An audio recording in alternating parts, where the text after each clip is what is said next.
안녕하세요, 양학도사입니다. 자, 여러분, 턱이 좀 나온 주걱턱인 분들의 첫인상은 어떤가요? 혹시 좀 무서워 보인다고 생각을 하시나요? 아니면은 화가 나 있다고 생각을 하시나요?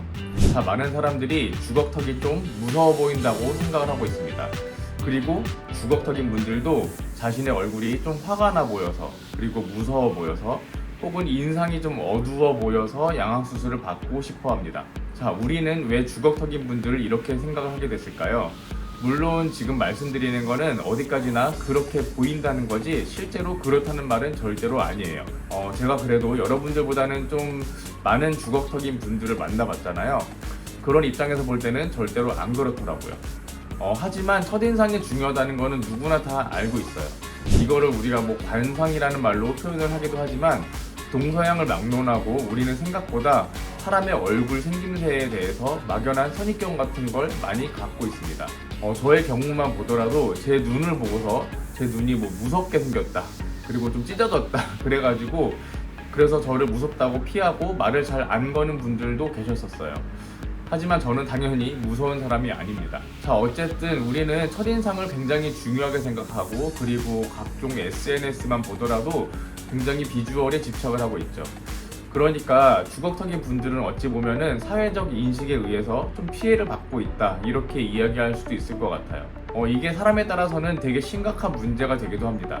자, 그럼 오늘 주제에 대해서 다시 말씀드리면은 과연 주걱턱을 무서운 사람으로 만든 건 도대체 누구인가요? 왜 우리는 그렇게 생각을 하게 됐을까요?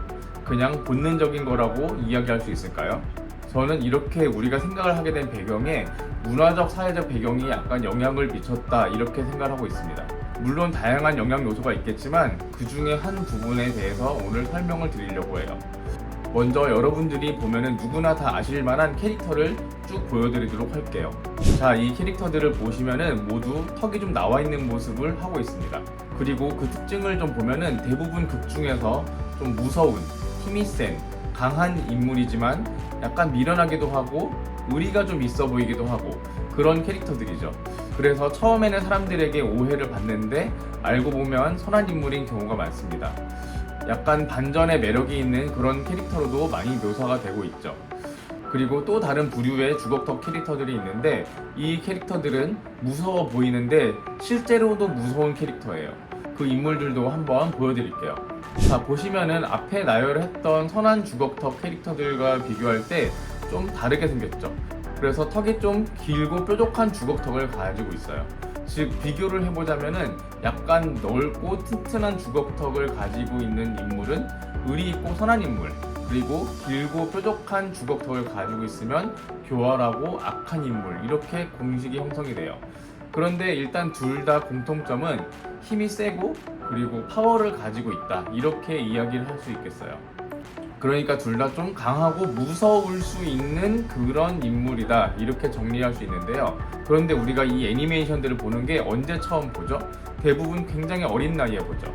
그러면 어릴 때 우리는 이 스토리도 배우겠지만 캐릭터를 그림으로 익히면서 동시에 그 역할도 좀 각인이 되겠죠. 어떤 뭐 미적인 부분을 판단한다기보다는 어릴 때는 그냥 그 캐릭터는 이렇게 생겼고 이런 역할이다 라는 게 생각이 고정이 되다 보니까 약간 비슷하게 생긴 실제 사람을 보게 되면은 그 인물이 떠오를 수밖에 없겠죠.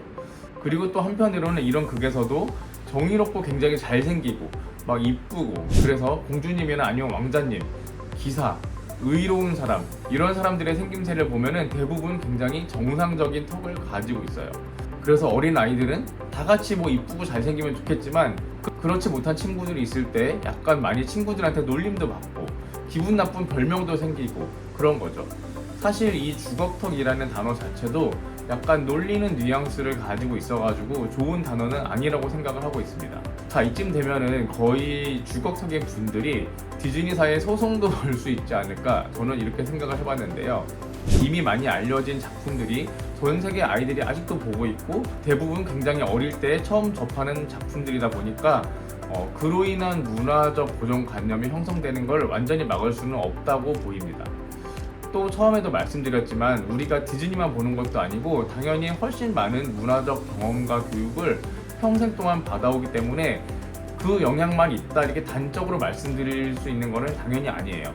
하지만 제가 생각할 때 이건 분명히 영향이 있을 수 있다, 이렇게 생각이 들었습니다. 사실 이 부분에 대해서는 어떤 결론을 제가 지금 내리기보다는 앞으로 더 다양한 영상들을 통해서 우리가 턱에 대해서 가지고 있는 고정관념들을 좀 제가 설명드리면서 깨트려 봐야겠다, 이런 생각을 하고 있어요. 자, 오늘은 그 첫 영상이라고 생각을 해주시면 될 것 같고요. 오늘 영상은 그럼 여기서 마무리를 하도록 하겠습니다. 그럼 제 영상이 마음에 드셨다면 좋아요, 구독 부탁드리겠습니다. 감사합니다.